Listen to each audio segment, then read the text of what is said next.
Hello అండి.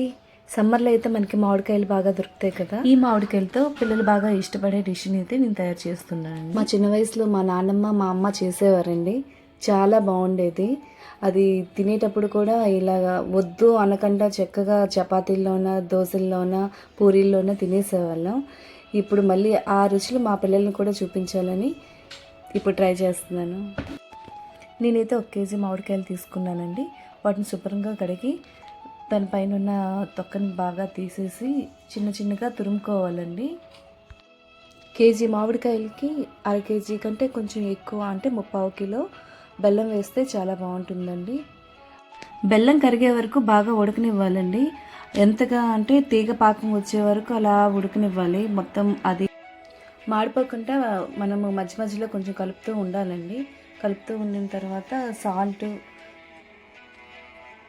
కారం కూడా వేసి కలిపి చిన్న మంటలో ఒక 10-15 నిమిషాలు అలా ఉడకనివ్వాలండి. ఉడకనిచ్చిన తర్వాత అలా కలుపుతూ ఉండాలి. అలా దగ్గరగా జామ్లా వచ్చే వరకు అలా కలుపుతూ ఉండాలండి. ఉప్పు మీ టేస్ట్కి తగ్గట్టు వేసుకోండి. కారం మాత్రం ఎక్కువ వేయకూడదు.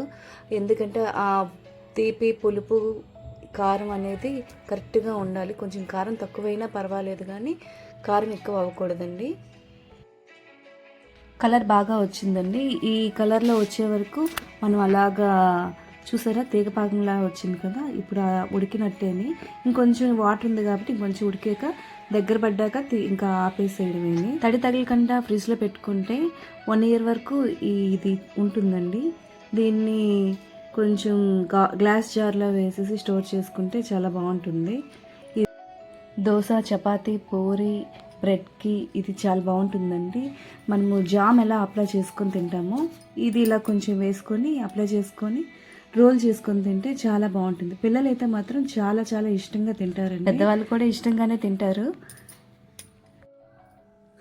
ఫైనలీ మామిడికాయ స్వీట్ అండ్ హాట్ జామ్ అయితే రెడీ అయిపోయిందండి.